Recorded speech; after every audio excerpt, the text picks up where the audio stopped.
over to Dustin to share kind of his business, what he does, how he operates, some of the marketing and staffing and goal setting he does. And the results are there. 5 years, 10,000 policies, 22 licensed staff, 3 PCs, agent of the year. The list goes on, and it's just runs a fantastic operation. I appreciate you joining us, Dustin.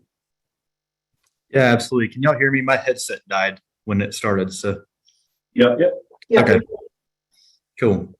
Sorry if I sound off too. I've got like a head cold right now, so try not to cough right now. If y'all want to go to the next slide, we'll kind of just start with where I started at. So I always like to show this when you look at year one versus today. That's how I ended year one. Of course, it started with just myself and one service person, the one on the left. And then by the end of the year, we kind of grew to that. The one next to me is my wife. And then outside of that, there's really, honestly, the people on the left side, we don't have any of those people anymore. I feel like when we first started, we weren't really that picky on who we would hire. We had hired people at a commission only base, and that's really all we could afford. So if you look at the right side, you'll see, I feel like we have a lot more professional people. We can, kind of more pick the people that will fit our culture and kind of fit what we're trying to do. So next slide. So today I'll go over, like they said, my operations, kind of the processes we go by, and then our marketing strategy. So every year I always tell agents, we're actually doing this right now. We do it this afternoon and tomorrow. As an office, we like to set our goals for the year. One thing I'm doing different this year is instead of breaking it down as an annual goal, I'm doing a 12 weeks, so quarterly. So we're going in and we're going to break it down quarterly. So we can kind of track it better throughout the year. But, last year we started the year, we set all of our goals. You guys can see the numbers, 6,600 new business policies, the life premium, all of that stuff. And then even a staffing goal. So how we want to hit those numbers above. I'm sure you guys have experienced challenges this year, just like I think all markets have. I mean, for us, we came close on all of our goals. We hit some of them. We came close on others, but I think with premium changes, 6-month auto changes. I don't know if y'all have always had that, but in Oklahoma, we went from 12 months to 6 months, so it kind of changed our premium overnight. So I'm looking at this year when I go in and I set my goals. I'll go in and I'll departmentalize it on where I can be most profitable. So kind of like last year, this was last year's goals, but I'm going to go in and plan to hire an additional commercial lines producer, a couple more life insurance agents, things like that. So I could still kind of grow my business in areas and offset some areas that changed, So you'll see throughout the presentation, I'm very, goal focused and I put a plan together according to what I need to hit each one of those goals. Next slide. I think the most important thing that what I've seen going into other people's agencies that I think a lot of times people miss on is, they set these goals and they'll talk about them, but they don't celebrate the wins. It seems like you guys' district and area does a good job of that. I mean, I was listening to some of the recognition you guys were doing and some of the things you guys do for your people. And that's kind of how our district is too. Our district manager is Jim Wallace. I think the longest DM out there, and he's very prideful of celebrating the wins. And I kind of just brought that into my agency too. So you can see the bottom two on the bottom left. I mean, Kentrell's like 19 years old or 20 years old. And Bryce is a guy that my wife and I picked out of he was in sober living. He still is. So we've kind of helped him get on track with recovery and things like that. But I found that, you don't have to judge when you bring people in. You don't have to just bring in always the most qualified people. You got to bring in people with a purpose. And those two people, I always like to give an example. One's really young. Usually you don't see people that age succeed in our profession. His second month in, he had 51 policies and a good amount of premium. I can't read it. My eyes aren't good enough, but if it's even on there. And then Bryce, he was in his first 6 months and he had 101 policies and 93,000 in premium. But then even not just celebrating the wins, but having, we have daily huddles. You can see on the bottom right corner, top to, just daily meetings to talk about activity, what we're going to do, what works, what didn't work yesterday, that kind of stuff. All right. So outside of the goal setting, I feel like one of the things too, I think that is very important is, you can't just set the goals, but you also have to budget for those. So, yeah, you've got your staff and all those things, but then where do you need to spend your money? I actually go through and I used a third party starting my third year because I almost went broke, not paying attention to, I correct that. I did go broke and, I wasn't paying attention to what I was spending. I was just buying leads. I was paying for any service I thought I needed.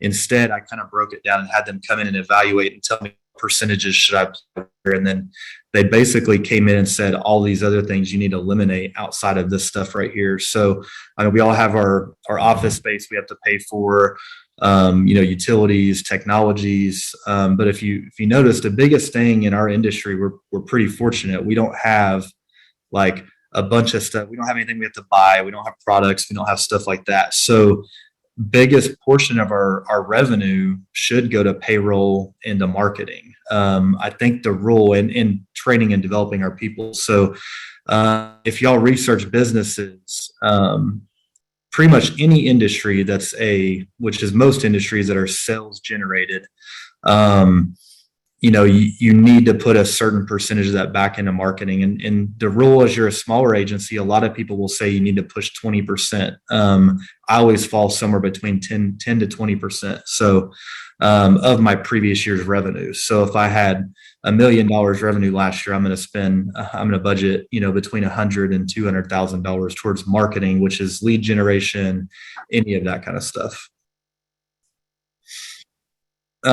Staffing, we do everything pretty much very similar to what most agencies do. I mean, we're using all the things right there. Indeed, Ideal Traits. Everybody always asks me on the bottom, fitness. Actually, majority of the people in my agency I found from a gym.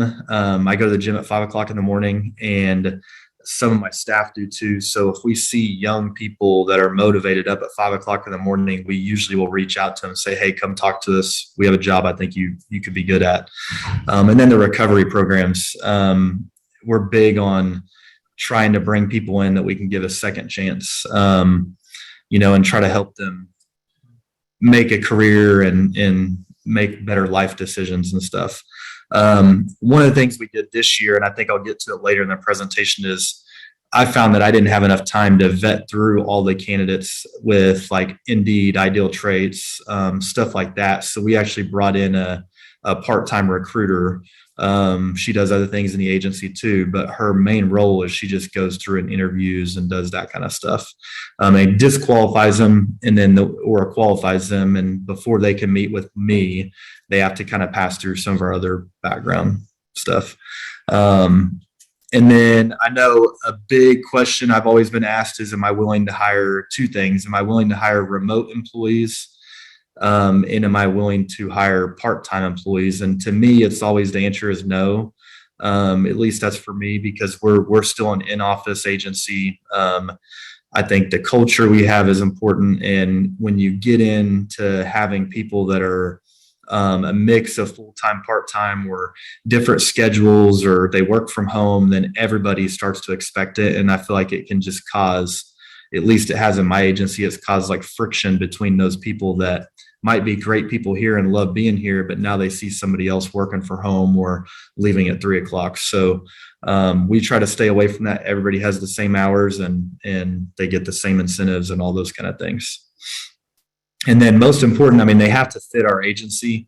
Actually, part of their interview process is when they come in and meet with us, they don't just meet with me because they don't work with me on a day-to-day basis every single day. They got to meet with the other salespeople, the customer service representatives, maybe a telemarketer, people that they're going to interact with every day, because if they can't interact and carry on a conversation with those people, then they're probably not going to work out in an agency. Uh, so I don't know if most people probably have seen this movie, but the movie Moneyball, it's about a baseball team that put together, their team around stats and statistics and um, trying to build a team just on like their strengths and filling in the gaps. So when I look at building out my agency, that was kind of what I thought of is I don't need you know 20 me's. I need people that can do things that I'm not good at, or I need people that can do, if I have one good salesperson that's phenomenal at online leads, but one may not network, well, I need to find one that can network. So I really kind of fill in the gap and make sure that I'm hiring people that fill in the gaps of the people's weaknesses. And you'll see on the top, on that slide, we're pretty departmentalized. We have a sales manager. Ashley was one of the first people we hired year 2, and she's been with us ever since. She was a proven salesperson, so she runs our sales team, the daily meetings, stuff like that. And then Madeline's I think she's 22 years old. We hired her from Sonic, and she was an operational manager there. She came in, she crushed it in sales, but she hated sales. So we moved her in and basically allowed her to work with all of our new people and even our existing people and just try to make them more efficient and better. And then you can see kind of the breakdown, the agents, we try to have a couple proteges, and then the 2 telemarketers and somebody who just basically goes in and does all of our marketing and tries to create online leads through social media, stuff like that. My wife manages the service team. And I think now we have 5 customer service people and then 2 telemarketers for service. So those telemarketers don't call on the same type of stuff as our new business sales telemarketers do, but they call on our clients, make sure they got reached out to. I'd say every quarter we reach out to every client. So 4 times a year, and they're going in and trying to set up FFRs and cross sell opportunities and things like that. This one's kind of a lot. So this is what Ashley on day 1 and Madeline through that first week, they kind of go through, and you can see the day 1 breakdown. They work with that person in a different capacity each day for the first 5 days that they work with us. Part of it's just sitting down, going through the first half of the day, the things that we asked them to do before they got hired. So Ashley will go through all that kind of checklist. They sit down with my wife to go over our employee handbook, their expectations for the first 90 days, things like that. And then day 2, they hit the ground doing the training and quoting people that they brought in. We require every person when we hire them to bring in a list of people that they know, friends and family, that they can quote. And I think that's pretty typical with insurance people. We always ask people to do that, but it's important. If they don't have that list, we actually won't let them start. So if they come in day 1 and they don't have that list, and they did not meet the requirement that we asked for them to work here. And then day 3, they kind of get to go and make some of those calls with the people they know. And Madeline, our sales trainer, will listen and coach them on what they did wrong or what they could do better, or what they did well. And then she may jump in on the call and help them talk through it too. So day 4 and day 5 is them really practicing more and just trying to do it on their own. And believe it or not, usually by the end of week 1, most of our people are ready to at least be on the calls. We still listen to the calls, and we still coach them through them. They're at their desk and they're working on week 2. So this is something we added in kind of mid-year last year. We like I said, we're trying to look at our goals this year from a quarterly basis, but we're really reviewing our staff 3 times in the first 90 days.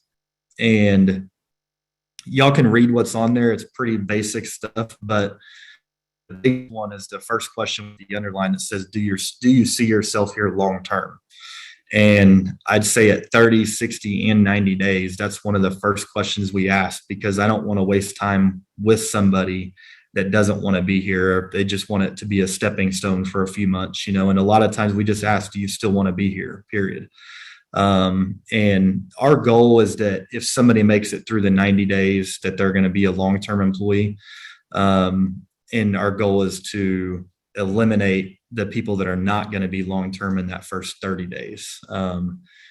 What's the saying? I think a lot of people always say a win is if you lose early or if you win the deal. If you drag something out and you lose, but you took a long time to lose, it was really kind of a waste of both people's time, whether it be a prospect or an employee.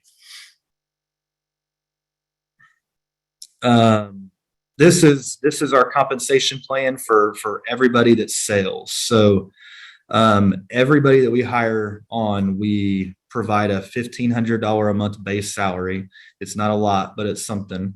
And we tier the commission according to what numbers they hit. So if y'all look on there, you'll see if they're below 30 policies. I don't know with y'all's market if you're high premium or low premium state or mid, but for us, we're a high premium state. And with the 6-month auto change, it takes us about, well, it didn't matter with the 6-month auto even before or not, but it takes us about 40,000 of premium to break even. By the time you factor in what we budget for marketing per employee, and then what we pay them, and then the percentages that we pay them, 40,000 is a break even.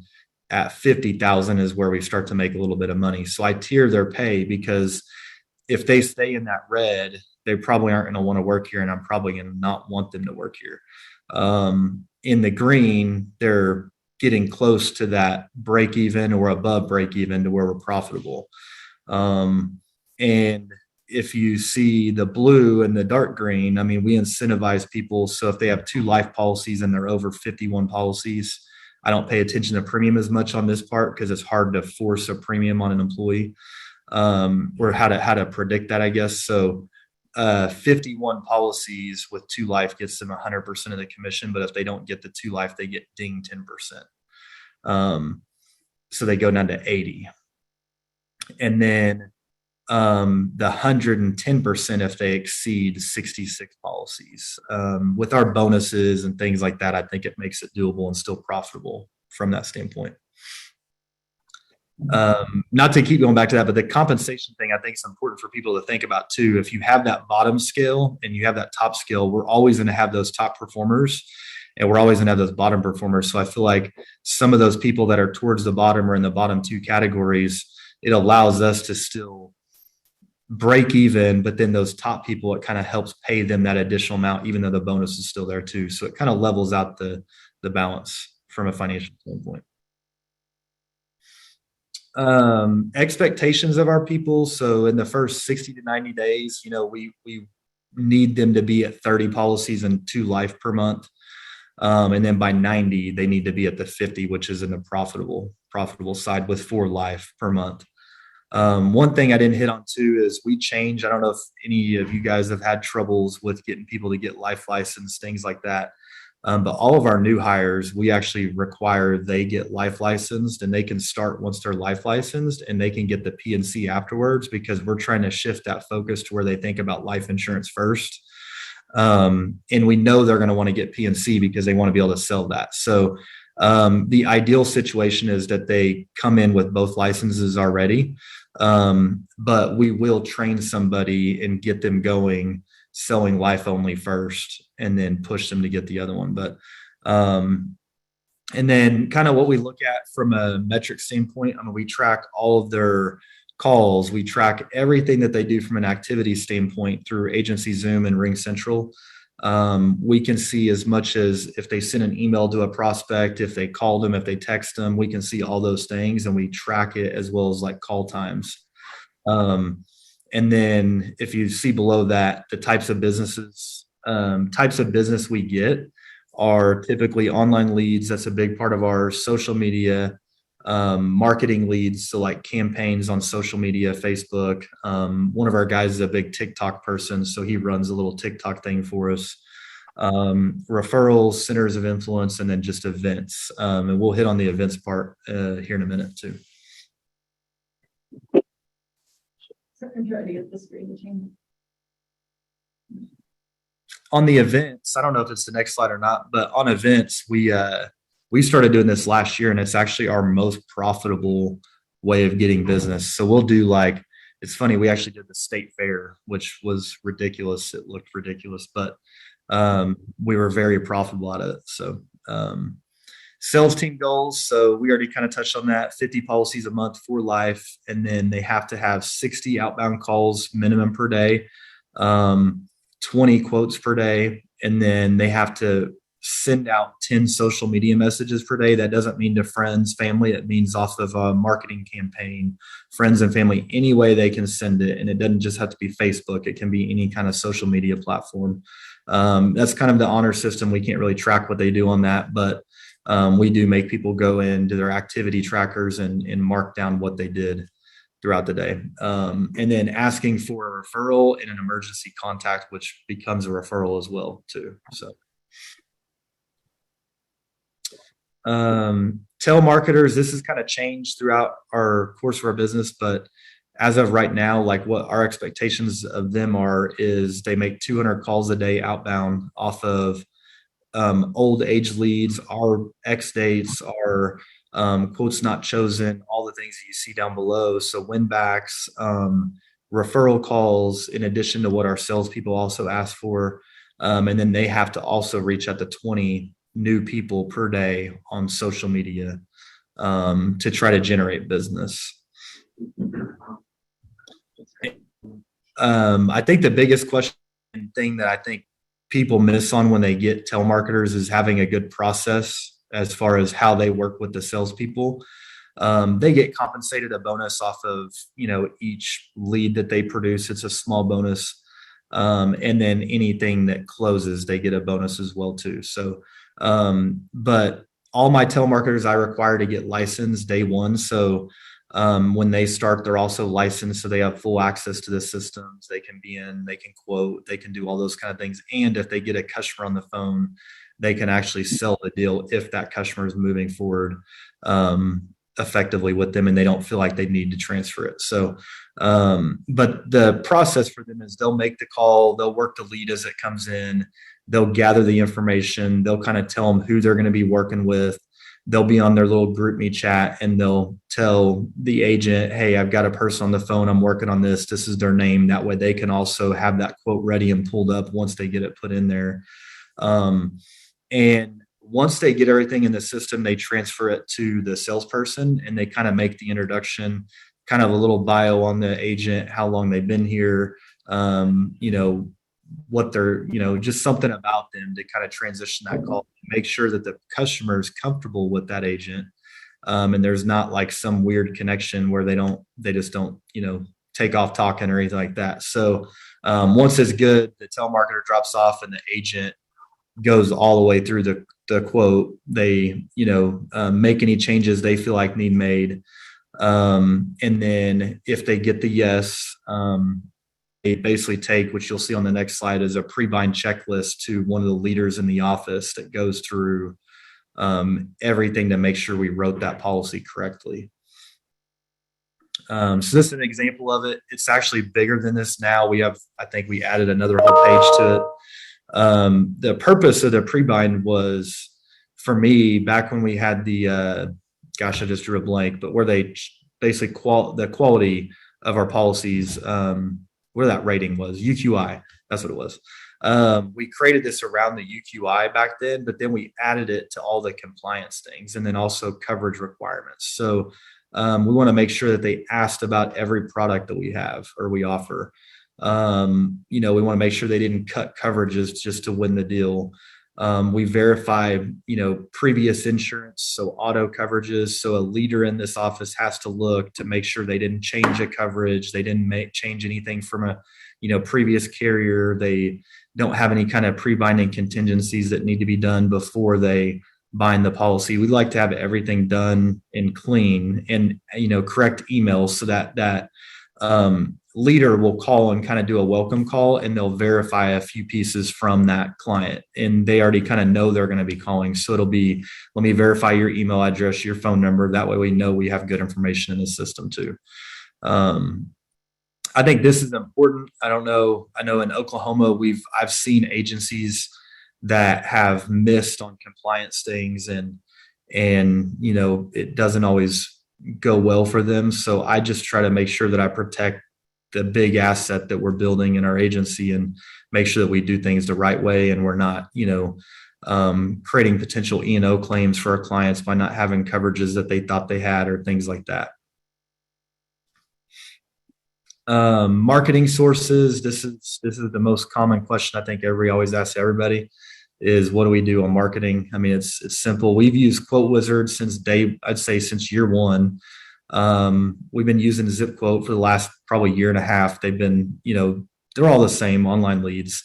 I think the biggest thing that we've done is the social media marketing campaigns. We do some on our own that are like more branding and event driven, but then we use a company called Giveaway Pad. And they basically put together a giveaway to where it'll create people to, put entries in for a drawing, and we'll run them for like 90 days. And we just call those people and see if we can give them a free insurance quote. The big thing on that, on any kind of social media giveaway, is you have to give yourself time to catch up, because if you put a good giveaway in there, one, you have to run it long enough so you get enough people, and you have to block out time. So like my people would get overwhelmed because they'd get so many entries and they couldn't touch them all in a certain amount of time. So I run it for 2 weeks, and then we call those people and we pause it. And then I run it for 3 weeks. Or actually, I'm saying that backwards. I run it for 4 weeks, I pause it, and then I'll run it for a couple weeks and I'll pause it, and I'll keep doing that until the campaign ends. That way we don't just get flooded in too much. That way we can kind of focus on quality as well as some of the quantity too. Our CRM referral campaigns are one of the biggest things. So if anybody understands like marketing, like advertising, one of the big things companies typically do for referrals or touching their clients are drip campaigns. So with Agency Zoom, we run a lot of marketing things to our prospects. So we'll have them categorized from a prospect to a client, a B client, a C client. That A client might be somebody that has a high value home and some nice cars, things like that. A B client might be somebody that has, an okay home and okay cars in an okay area. A C client might be somebody that's like a monoline, but we'll go in and we'll market those people for what they don't have. So if I've got, category A and they have home and auto but no life, then we're going to do drip campaigns around life insurance and maybe an umbrella. So it's important when you have a CRM to make sure that you track that data so you can effectively market your clients as well as prospects consistently. Next two, the bottom two, you already kind of understand: in-house telemarketers and outsourced telemarketers. We've used different virtual assistant companies to do that. We've even used, there was a company called EXC Leads we used in the past. They kind of got to the point where it was not as good a quality and too expensive. So we moved around from that. But the two above that, the employer days and events, those are two of our most profitable ways of getting business. So an employer day is just going out to a company, calling and asking, hey, can I be an extension of your business and offer something to your employees that you don't have to pay for, but I'll be an extension of your company. We'll bring out lunch, we'll bring out something. And all I want is, a couple minutes of each person's time to stop in and just let us tell them what we do. Life insurance, home and auto, see if we can put money back in their pocket or provide something that adds value so that it can help boost their employee retention. And believe it or not, when a company brings somebody in that can offer something, it actually does make people happy because they get to use work time and they get to look at something that may personally impact them. And then the events and road shows are things like I mentioned. So like the State Fair was one of them. We do the Home and Garden Show every year. Home and garden shows typically are in a nice area and people that have nice homes, nice cars, things like that. So like we'll do these things that are just events that might cost $500. They might cost $1,000, but we budget for 2 per month. And we look at when we seek out these opportunities, we look at how much foot traffic do they have, and what's the quality of the foot traffic. Like the fair was kind of iffy, but there's so much volume, it was easy. But I don't think I spent more than $1,500 on any one given event. And I feel like I was looking at it this morning. I think the least profitable event we had, we brought in like $7,000. before bonus, so 14,000. And it cost us, not that much money. So for me, I think about how much does it cost us to generate off of Quote Wizards or one of those? How much money are we spending to generate that much money? And it's I feel like less effective, but you still need all those, to be diversified for when one doesn't work. That's kind of an example of what we do. I got in trouble my first year. I branded at Farmers, and I guess I didn't get it approved. So they were like, hey, you can't do that. So I asked, hey, what's the best way for me to do events since I'm doing them often? And they said, just brand it with your agency. Don't brand Farmers, because we're going out. We're trying to get to doing 3 and 4 events a month. And submitting that every single time, I think, can be a little bit challenging from what I ran into. So anyways, plus we like to brand ours. We've actually been to events where there was another Farmers agent there.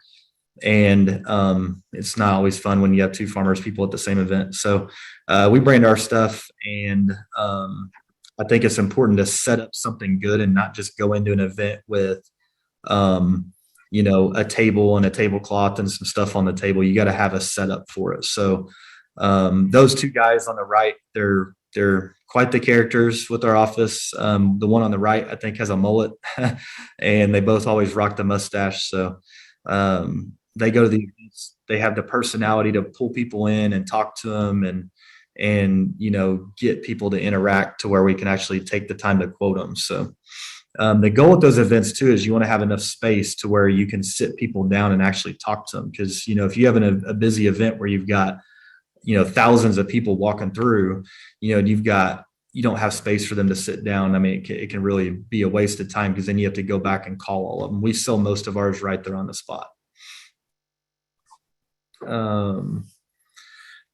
So balanced production, I mean, to me, it's, if you look at those 4 bullet points, I mean, if you set your goals for all areas of your business, that's kind of what I look at doing every year. Incentivize the people in your office. So even if they're not a manager or whatnot, you can still incentivize people to be a leader. So to help bring other people up, like the guy I told you about, the tall guy that was from Sober Living. He's one of our best people. He leads everybody. He helps people get better at the things that he does. And he's not a manager per se, but he's definitely a leader.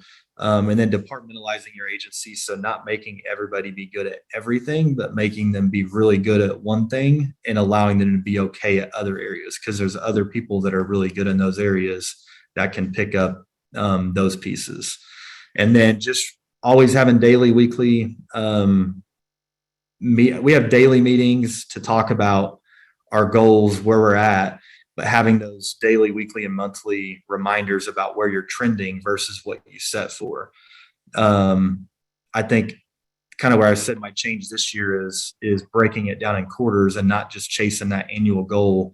I think when things get challenging, you got to look at it more often than you do when they're easier, so. And always encourage and incentivize your people and show appreciation. I know for me, the biggest thing as an agent, I get a ton of people that call me, and I'd say 9 out of 10 of them that call me are not for the right reasons. It's usually negative attitudes or all the challenges they want to talk about instead of how they're going to fix them and how they're going to move forward. So I think blocking out the noise and just knowing that we have a good opportunity with Farmers and in the insurance business and staying positive goes a long ways, and bringing any challenges back to your office. One thing that, not to keep talking about this, but one thing I never do is, y'all were talking about rate increases. We talk about rate increases in our district, but I never talk about it. It's usually eye-opening when they do a quote and they're like, man, these rates are getting high, or service sees a rate increase. We don't talk about it because I feel like the more we talk about that stuff, the more beat up we start to feel and the more discouraged we start to feel. So we only look at the wins and we move on from the losses, and we just continue to move forward with that stuff. That's just a funny picture. My office is pretty ridiculous. They're all they like to have fun, and that's kind of a good picture of who we are. So That's awesome. those are some of the companies I've used. I still use some of them.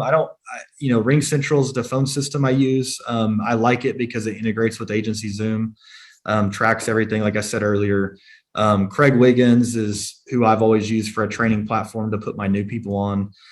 Just basic stuff. It's not anything groundbreaking, but it's just making your people have that repetition. And then Premier Strategy Box was a guy, his name's Nick, and he owned 2 captive agencies and an independent agency.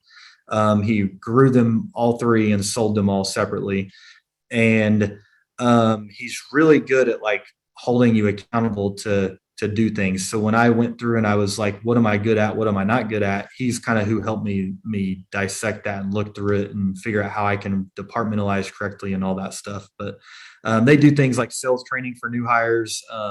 So I used them for all those things until I got skilled to where I'm at now. It allowed me to pay a company versus paying people to do it. And we still use them. We're more on like a retainer basis, but I would encourage anybody, if you're looking at growing and you don't have somebody in your office you can count on, I think a business coach, especially somebody in insurance that's done it, is always a good resource to have. And it's scalable. And there's other companies outside of them too. So. We've got time to get through a couple questions if you don't mind, Dustin. We had some. Yeah. Yeah, So that's a chat. So, Evan will hit some until we hit the end here. right. Just getting to that. What about your salespeople? Are those people out and about networking or doing face-to-face meetings with people, or always in office doing sales? I mean, they're the personal line salespeople are in office. I mean, they meet with people. One thing we do that I didn't put on the slide, and I think it's because we just started doing it 3 months ago, is we also do Medicare insurance too, which is a huge way to generate revenue and to generate revenue for farmers. Because it's people that we can get in front of in person. You know, these Medicare meetings, you have to sit down with people. So it's you don't have to, but it's better to do it that way. So we've kind of started driving people into our office. So when we market for people, we ask for the meeting and we ask for them to come to us. I don't want my salespeople walking into somebody's home or anything like that, because I think it's too dangerous today to do that kind of stuff. So networking events, I like events that we can control our events. I don't believe in networking. Social happy hours, things like that. I've always called it not working. It's an excuse to get out of office, and they all have the same common reason to be there. So we try to create our own networking groups, which means we get people that are like-minded, and it maybe meet them for coffee for 20 minutes, get straight to the point, and then they start their day back at the office after that.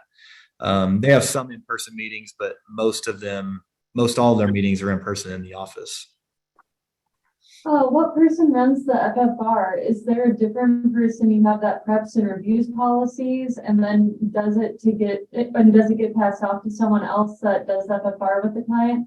I'm curious how you have this set up. Yeah, so on FFRs, one of the things we worked hard on this year was to try to make sure we want to offer it to everybody, and then we want to do as many as we can. And what I found that worked was going and hiring that second telemarketer for service. So getting somebody that can call and schedule them. So my service people don't have to do that, or myself, Mary, or Ashley. So any of us will do FFRs as well as our service team. But they're not going in, just like if I have an FFR, I'm not going to go in and make the changes in the system, because I want my day filled of things that are generating revenue and things like that. So that person that's the telemarketer, they're going to go in and they're going to give 3 different examples of what we can do to help save money if it's making changes. They're going to either print those out or send them, put them in their profile in Agency Zoom, usually save the PDF. We don't like using all that paper. And then it gets assigned to either somebody that's worked with them. So our 5 service people, if we see in the comments that Andrew's worked with this person 5 times this year, 10 times this year, then that FFR would go to Andrew. If Heather's worked with them, it's going to go to her. If it's a client and a big client, they're probably going to go to myself, my wife, or Ashley.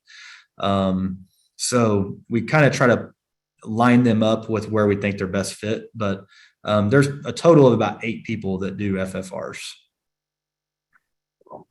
Do you have your salespeople set up a 1 call close, or aim for a 2 or 3 call closing process? Oh man, our goal is 1 call close every time, but I'd say, we probably have, out of our sales, 20% of ours are 1 call closes.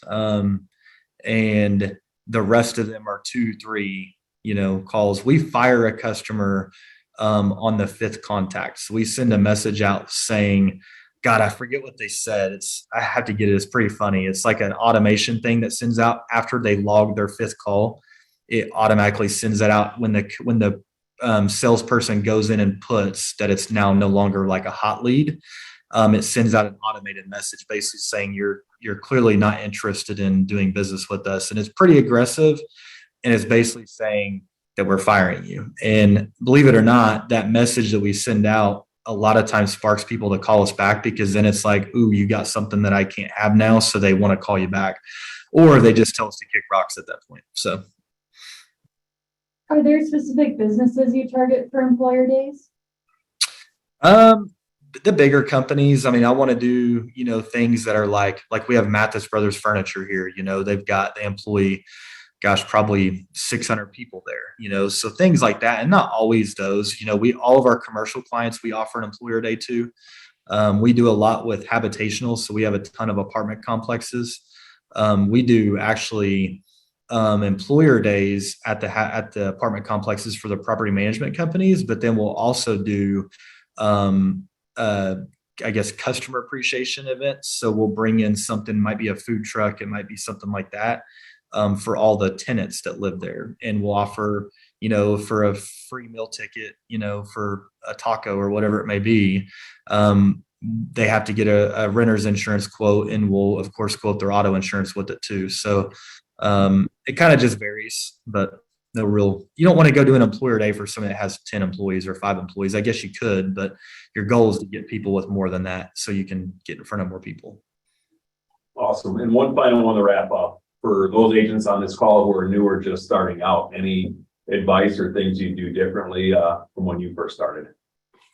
Man, I would do everything differently. I feel like just budgeting, knowing that you have to have a plan and a budget. It's just like the projects that I have come in,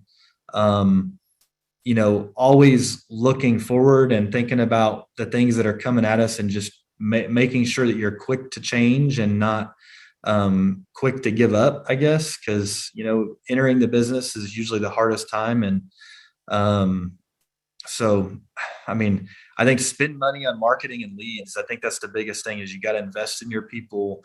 The biggest challenge I see newer agents have in my district that I talk to frequent is the ones that come in and they know they can write a certain amount of business, but they don't put money into the people they bring in. They pay them a $1,500 salary and they cut them loose without any kind of resources. So no training, no leads, none of that. So I feel like having a plan around those things is probably the most important thing. Awesome. Yeah. We really appreciate your time. I know you're busy running a major operation, and to come on and talk to our team means the world to us. And just the way you go through goals, holding people accountable, and then having the processes in place to support it is impressive. Thanks for your time, Dustin. And thanks. We are farmers. Bum, ba, dum, bum, bum, bum, bum.